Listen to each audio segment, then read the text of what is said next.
60 You seconds. mean all these questions are about TV? Do you hear me, people? I want caffeine only a test. now. If Scott Baio... Yeah, hey there, this is Raul. Boy, are you lucky I'm a morning person. How many people do we have playing? A single player. Well, isn't that really great? Go ahead and type in your name.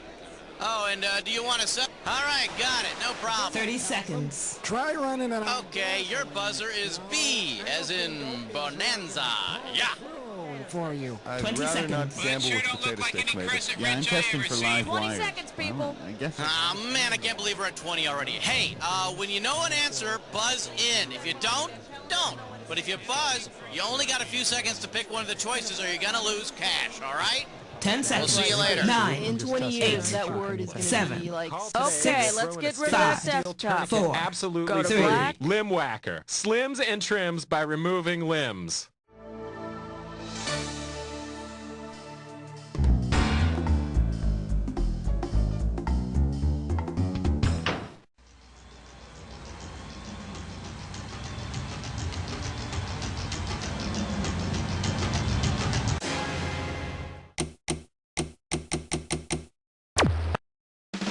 It's time for the show where high culture and pop culture collide.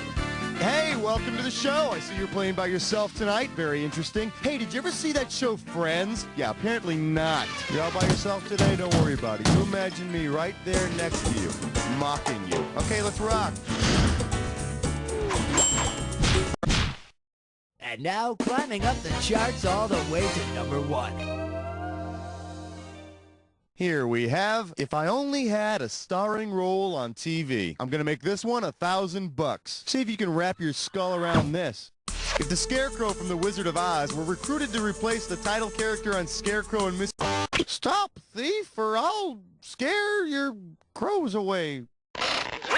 You want to see what the smart money says? On The Scarecrow and Mrs. King, the Scarecrow is an international spy, aided by a suburban mother of 2. And I thought the plot to The Wizard of Oz was stupid. Give me a category.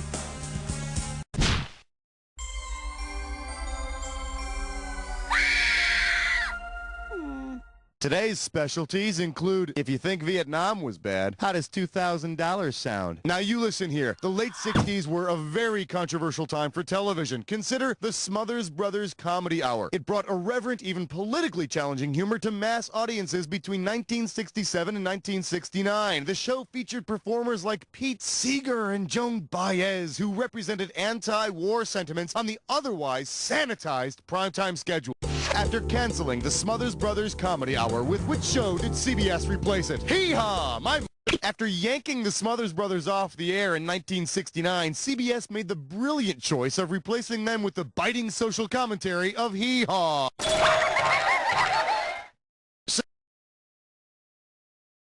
Now tell me, is it just me, or does LBJ look frighteningly like Junior Samples?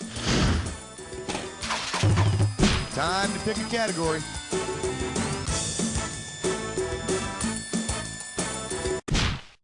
We're losing him, On my Doctor. count. 1, 2, 3. Never mind. And our special guest tonight, weren't you a bit hard on the Beaver's hearing? You give me a right answer, I'll give you $3,000. All right, imagine this.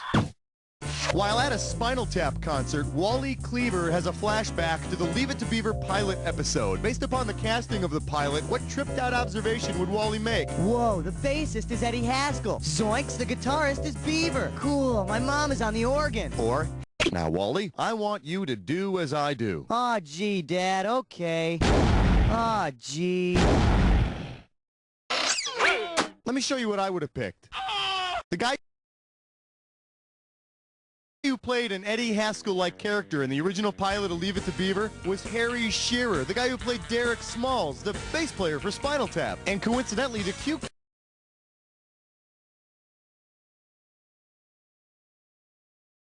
cucumber in Derek's pants played Lumpy.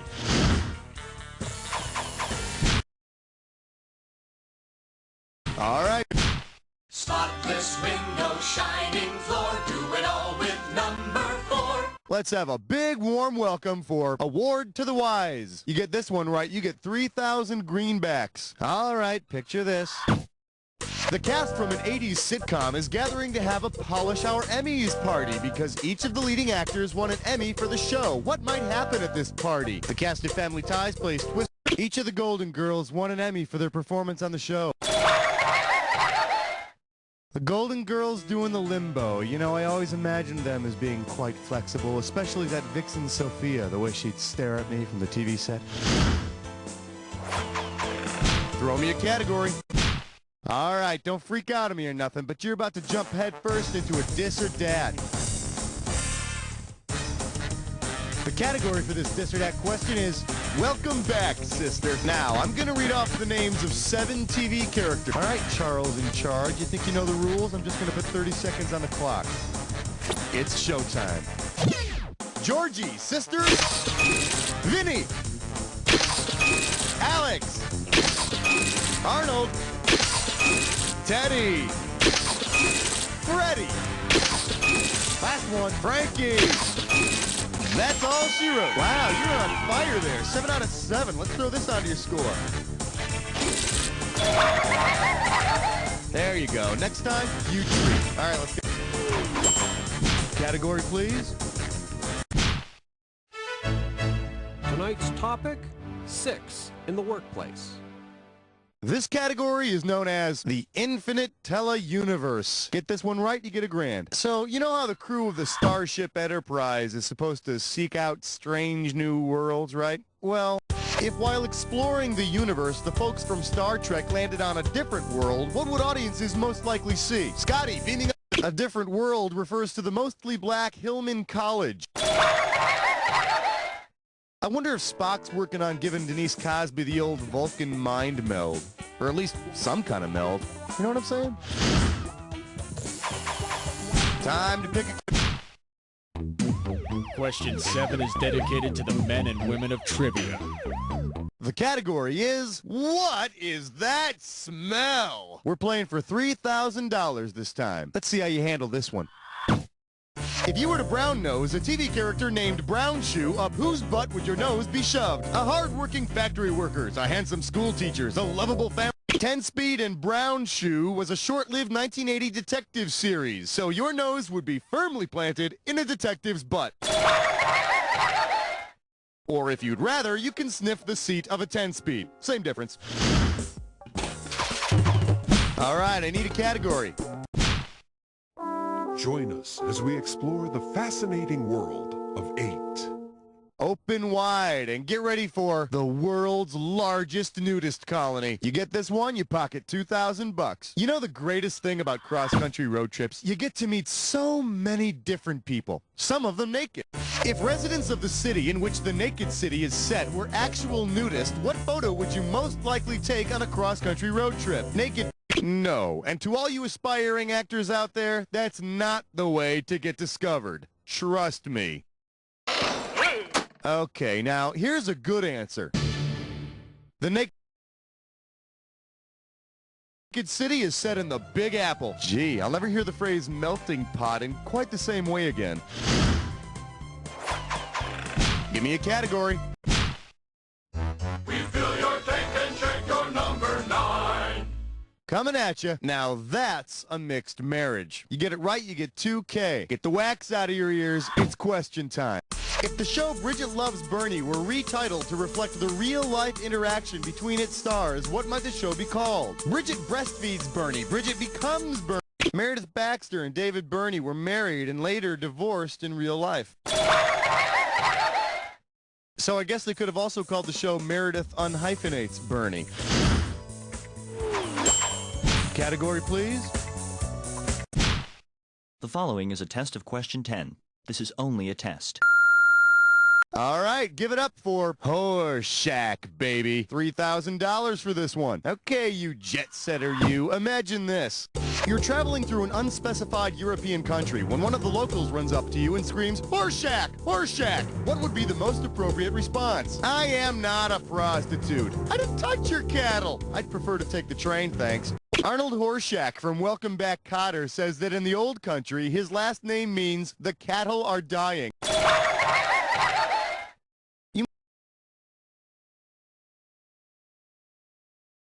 Must be in Britain. That'll do it for round one. What do you say we move on to round two? Don't forget, everything in round two is... All right. 11, come on, girl. Good question.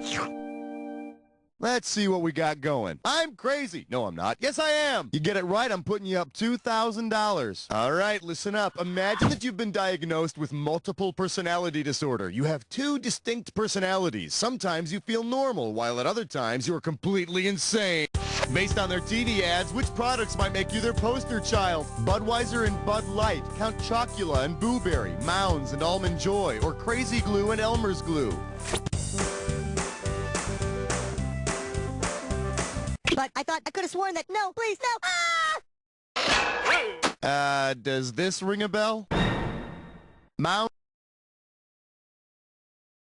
and Almond Joy advertise together because, well, you know, sometimes you feel like a nut, sometimes you don't, see? But the really tough days are the ones that make you feel like nougat. I know. Throw me a category.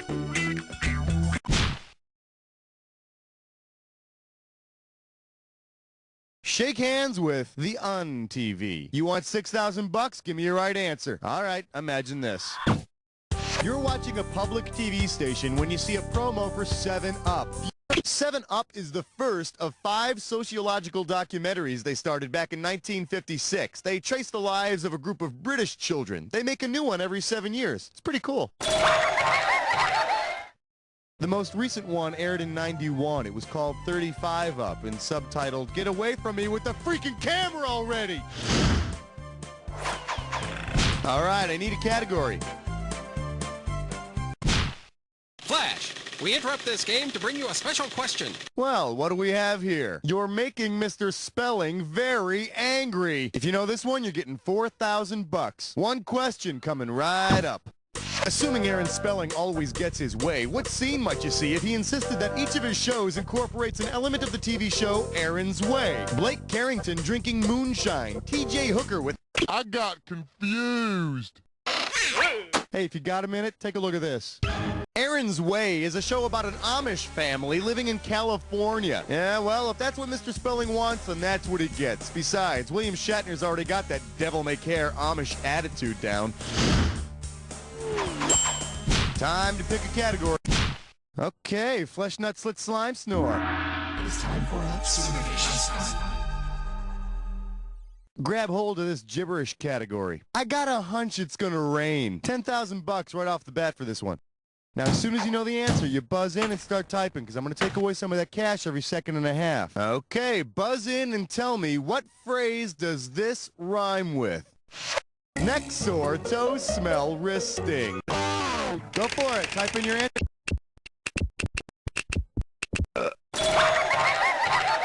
Check your local listings. Look, pal, I don't watch TV to do research, okay? I do it so I can sit on my fat ass and veg out. Now you tell me when the hell Xena comes on, or I'm gonna get really upset. Give me a category. The thrill of answering! The agony of 15! May I introduce men who scratch themselves in public. $2,000 for a correct answer. So, have you ever been at a baseball game where the crowd starts taunting the pitcher by saying, "We want a pitcher, not a belly itcher"? Just trust me, it happens, okay? Because he's a former big league pitcher, which of these characters, by default, must not be a belly itcher? Thomas Magnum, Oscar Madison, George Costanza, or Sam Malone? Before he started serving pitchers of beer, Sam Mayday Malone was a relief pitcher for the Boston Red Sox.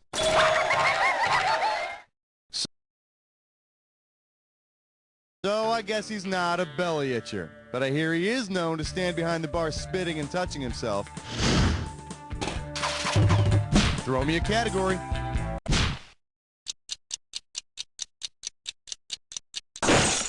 For your viewing pleasure, affectionate names we call our loved ones. I'll give you 4,000 clams for this bad boy. You know how when Homer Simpson is talking to Bart, he'll usually say, "Hey, boy." Well, imagine that when Homer calls, "Hey, boy," Bart doesn't answer, but another TV character shows up. Who would most likely respond to Homer? This is why we can't have nice things. For the curious, here's the right answer. Hey Boy is the servant at the hotel where Paladin stays on Have Gun Will Travel. Yeah, I wish my dad would have called me Hey Boy when I was growing up instead of Hey You. It would have cleared up a lot of confusion when I hit puberty. I hate him. Category, please. Thank you. Good night. Thank you. God bless. You're beautiful. This one's called Where Did That Do Come From? 4,000 big ones for a right answer here. So, am I the only one who wonders where the hell they got a name like Scooby-Doo? If Scooby were to adopt the name of the person indirectly responsible for the name Scooby-Doo, what would Scooby's new... CBS's Fred Silverman heard Frank's song Strangers in the Night and got Scooby's name from the line where Frank says, Scooby-Dooby-Doo, baby. Good thing he wasn't listening to Butthole Surfers, huh? All right, pick a category. You know what? You're playing great. I'll stop bugging you now. You know what? Actually, just one more question. Question 18. We're calling this one, He Said Slot. How does $4,000 grab you? Okay, let's imagine that because Beavis and Butthead got their own movie, now they feel like they can review movies the way they do videos. If Beavis and Butthead want to avoid repeating the controversy that caused their show to be moved to a later time slot, which movie should... Beavis and Butthead was pushed back from its early time slot when a 5-year-old torched his own trailer home and his mother blamed the show for inspiring him. So, they should definitely not review Firestarter. Besides, if the boys are delving into the canon of Drew Barrymore's work, they're going to get more mileage out of Poison Ivy. All right, I need a category. Minty cool, minty fresh 19. The category? How about dinner and a game show? I got $2,000 says you don't know this one. All right, you want to know what I think? Blind dates are like game shows. It takes a little bit of skill, a little bit of luck, and you have no idea what you're going home with. Say you're on a blind date and your date starts asking you lots of really personal questions. If the evening follows the format of 20 questions, what will the first question asked on 20 questions is always, is it animal, vegetable, or mineral? And here's a little tip for you. If your date does ask you this, you answer animal. And then start licking yourself. They dig it. Time to pick a category. Question 20 now concludes its broadcast day. Let's take a look at a question with real appeal. 4K coming your way for a right answer. Pencils ready. Let's do it. Say you're a bad comedian, and rather than slipping on a banana peel during your act, you want to slip on an Emma peel instead. What will you need to do? Emma Peel is the sexy amateur spy from the 1960s show The Avengers.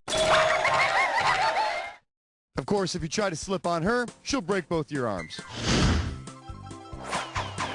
Give me a category.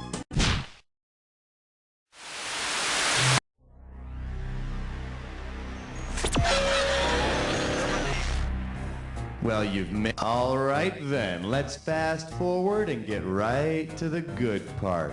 Here comes your clue. Didn't you wear that yesterday? Now put on your thinking cap and good luck with this jack attack.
exciting game. It was a real thrill. You're the best player we've had by far. Now do me a favor, will you? Look to your left, now look to your right, now repeat after me. You don't know Jack! All right, that's one more in the can, folks. Hey, Raul, what's happening? Congratulations, player. Very fine example of Jack technique. Unfortunately, it really doesn't mean anything in the